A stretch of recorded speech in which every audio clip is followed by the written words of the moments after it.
नमस्कार, हमारे नए वीडियो में आपका स्वागत है। क्या आप परकाया प्रवेश करने के नियम जानते हैं? क्या आप जानना चाहते हैं कि किस नियमों के तहत परकाया प्रवेश किया जा सकता है? ऐसी कौन सी सावधानियां हैं जो बरतनी पड़ती है? तो ये अत्यंत एक गंभीर और ज्ञानपूर्ण ऐसा वीडियो होने वाला है।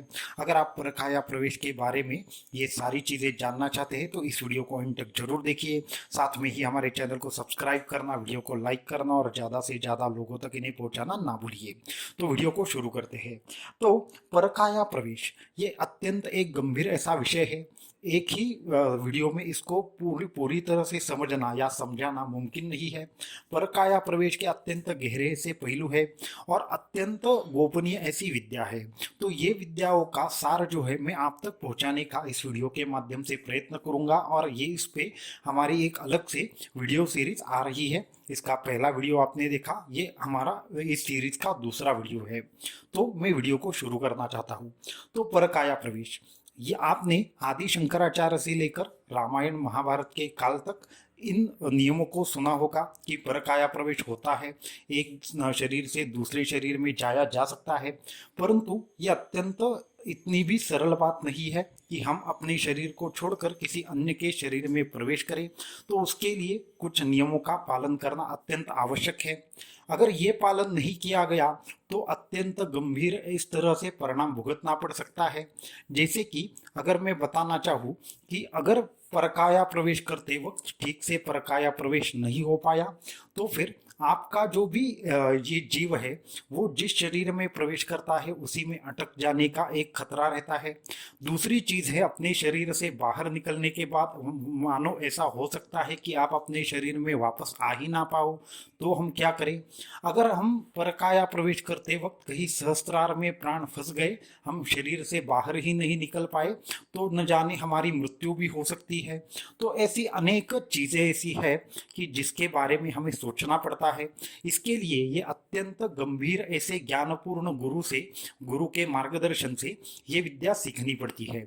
जब भी ये विद्या हम सीखने के लिए बोलते हैं तो सबसे पहले कुछ नियमों का आपको जरूर पालन करना चाहिए। उस नियमों के तहत ही परकाया प्रवेश हो सकता है। तो वो नियम मैं अभी एक एक करके बताने जा रहा हूँ। तो पहले इसका एक अनुभव बताना चाहता हूँ कि अगर परकाया प्रवेश पूरी तरह से नहीं हुआ तो किस तरह की विचित्र परिस्थिति में आदमी फंस सकता है। तो मैं पहले एक अनुभव आपके साथ शेयर करूंगा। तो हमारे ही एक शिष्य थे, वो परकाया प्रवेश सीखना चाहते थे। वैसे तो आमतौर पर यह विद्या ऐसे ही किसी को भी सिखाई नहीं जाती। वहाँ पे अत्यंत निकष होते हैं और उस निकषों के आधार पर ही हमें सिखाना है या नहीं सिखाना है ये हम डिसाइड करते हैं। परंतु उनका कुछ विशेष ऐसा था हम पर प्रेम, तो उसकी वजह से उन्होंने मुझे बेसिक चीज़ें पूछी। वो सारी चीज़ें उन्होंने समझ लेने के बाद मैंने उनको 10 बार चेतावनी दी थी कि परकाया प्रवेश ये कोई ऐसी मामूली चीज़ नहीं है कि आपके मन में आए और आपने वो परकाया प्रवेश ऐसे ही कर दिया। परकाया प्रवेश करने के लिए आपको बहुत सारे नियमों से गुजरना पड़ेगा, बहुत सारी चीज़ें आपको एक्सपेरिमेंट करनी पड़ेगी, उसके बाद जाकर कहीं परकाया प्रवेश हो जाता है। परंतु उन्होंने नहीं सुनी, उन्होंने आदि ही विद्या लेकर प्रयोग करना शुरू कर दिया। तो मैं एकदम ऐसे मोटे मोटे तौर पर आपको बताना चाहता हूँ, परकाया प्रवेश करने से पहले सबसे ज़्यादा और अत्यंत महत्वपूर्ण चीज़ होती है कि अपने शरीर को या फिर अपने शरीर से पहले सूक्ष्म शरीर निकाले कैसे, ये सबसे अत्यंत महत्वपूर्ण और गंभीर चीज़ है। इसके बाद दूसरी चीज़ है कि अपने सूक्ष्म शरीर निकलने के बाद वो उस शरीर से जाकर वापस हमारे शरीर में आना, ये दूसरी बात है। तो ठीक से सुनिए, दो चीज़ें इसमें अत्यंत महत्वपूर्ण है। पहले अपना सूक्ष्म शरीर अपने शरीर से निकालना और वापस अपने शरीर में आना, ये दो चीज़ें अत्यंत महत्वपूर्ण है। यहाँ पे अत्यंत ज़्यादा खतरा है कि पहले खुद के शरीर में वापस आने का प्रयास करना चाहिए। वो जब उस पर जब कंट्रोल आए तो आगे की विद्या सिखाई जा सकती है। तो उनको सिर्फ अपना प्राण शरीर से बाहर निकालने तक की क्रिया उन्होंने हमसे मालूम कर ली थी। उनको खेसरी विद्या के द्वारा हमने कुछ क्रियाएं सिखाई थी, उसके द्वारा वो अपना शरीर सूक्ष्म शरीर बाहर निकालते थे और बाद में अपने शरीर में वापस एस्टेब्लिश हो जाते थे। तो लेकिन उन्होंने आगे की चीज़ें नहीं सीखी, जैसे कि उस दूसरे शरीर में कर्मबंधन कैसे तैयार करना है, कर्म बंधन के साथ ही उसके चक्रों पर ध्यान कैसे करना है, और उसके बाद परकाया प्रवेश, ये ऐसी अनेकों उस बीच में विधियां है, वो सब चीज़ें करने के बाद जाकर कहीं परकाया प्रवेश हो जाता है। और इतना भी ये आसान नहीं है। तो फिर जिन साधक की मैं बात कर रहा हूँ, उन्होंने अपना प्राण किस तरह से सूक्ष्म शरीर बाहर निकालते हैं और हवा में किस तरह से रहते हैं, ये दो चीज़ें आत्मसात कर ली। उसके बाद हमारे बहुत बार मना करने पर भी वो अनेकों प्रयोग करते रहे। उसमें हुआ ऐसे, वो जैसे जैसे अपना शरीर बाहर निकालते, सूक्ष्म शरीर बाहर निकालते, वैसे वैसे विविध प्रकार की हमारे आजू बाजू में निगेटिव एनर्जीज होती है, कुछ बुरी आत्माएं होती है।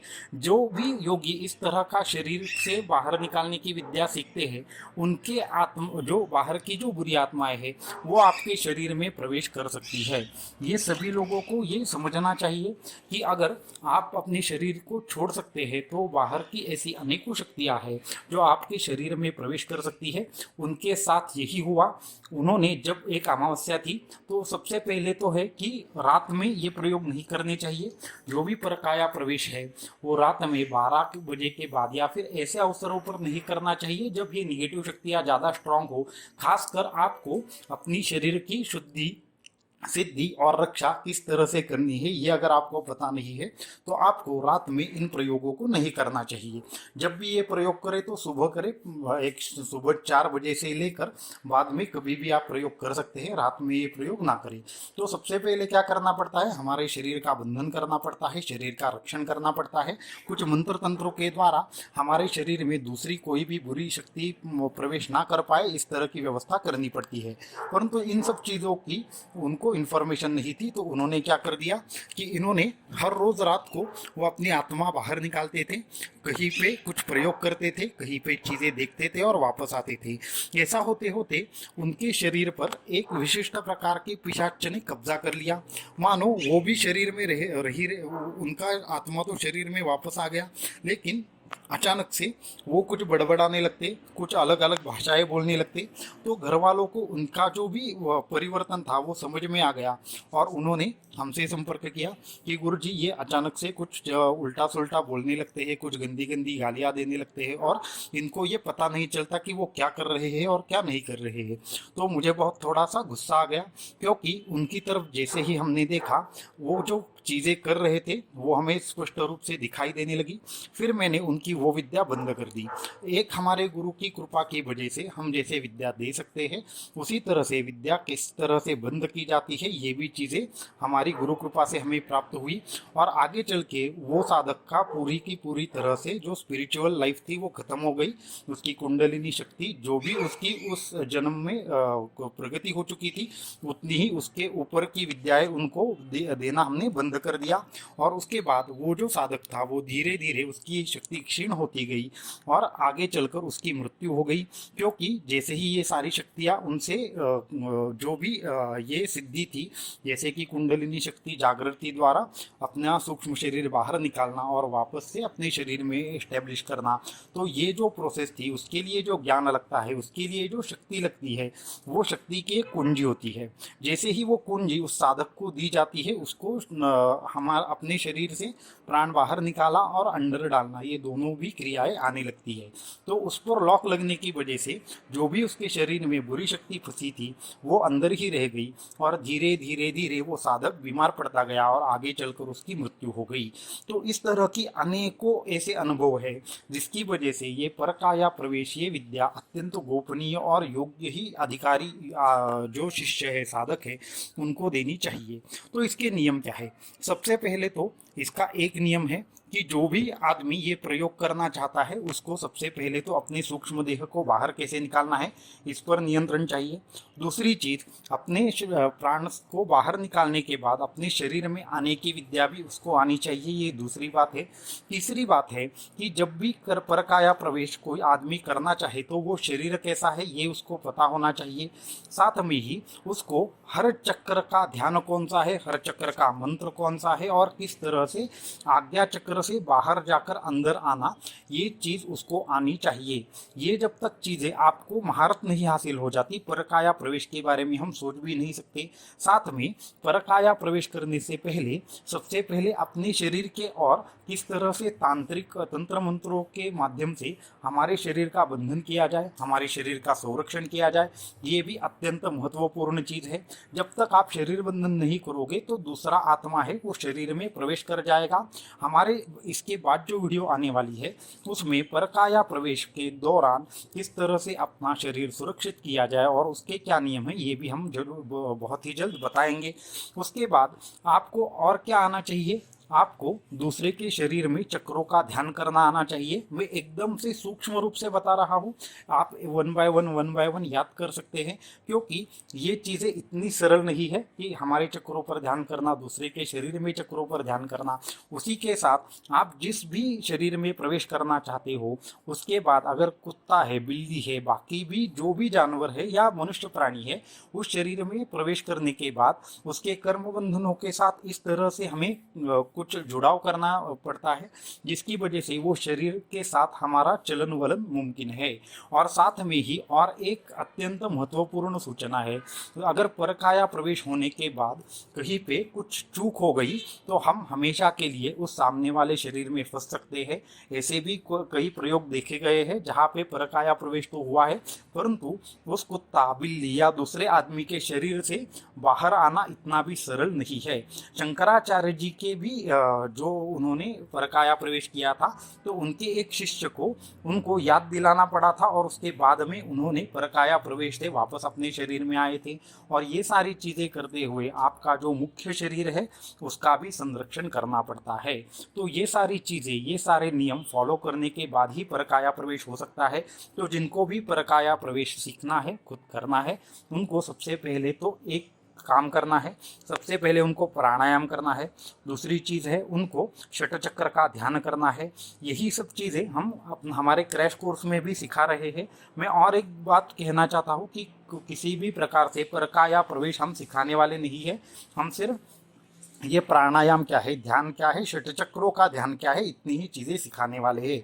तो कोई भी अपने मन में ऐसी उलझन ना रखे कि हम परकाया प्रवेश सिखाने वाले हैं। तो षटचक्रों का ध्यान भी आपको आना चाहिए। षटचक्रों के ध्यान के बाद धीरे धीरे विशिष्ट पद्धति से तंत्र क्रिया और मंत्र क्रिया की मदद से अपना प्राण बाहर निकालना है। प्राण बाहर निकालने के लिए आपको सांकेतिक रूप में बताऊँ तो आपको आज्ञा चक्र पर विशिष्ट रूप से विशिष्ट मंत्र से ध्यान करना पड़ता है। वो जब आप मंत्र ध्यान करते हैं तो आपका सूक्ष्म शरीर धीरे धीरे बाहर आता है। वो शरीर जैसे ही बाहर आता है तो पहले दिनों में, मीन्स जब भी आप इसका प्रैक्टिस करना शुरू करोगे तो शुरुआती दिनों में ये 2 मिनट, 3 मिनट या 5 मिनट तक रहता है और अपना शरीर ऑटोमेटिकली आपके शरीर में वापस आता है, जो सूक्ष्म शरीर रहता है वो। और वो जैसे ही वापस आता है आपको समझ में नहीं आता कि हमने शरीर बाहर निकाला या नहीं निकाला। धीरे धीरे धीरे जैसे आपकी प्रैक्टिस बढ़ती जाएगी, आपका जो शरीर है वो बाहर है, इस तरह की अनुभूति आपको होने लगेगी।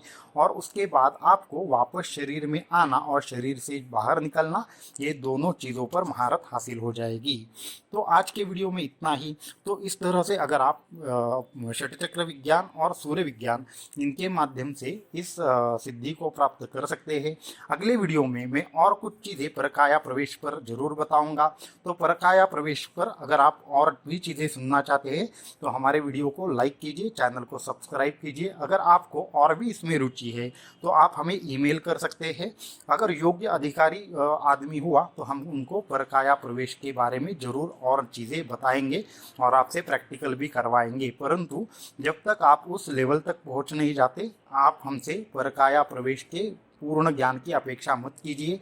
तो धीरे धीरे करके इस वीडियो सीरीज के माध्यम से ये विषय मैं पूरे की पूरी तरीके से समझाना चाहूँगा। साथ में ही परकाया प्रवेश में अपने शरीर को सुरक्षित कैसे रखें, ये भी चीज़ें मैं आपको अगले वीडियो में ज़रूर बताऊँगा। तो आज के वीडियो में इतना ही। धन्यवाद। अवधूत चिंतन श्री गुरुदेव।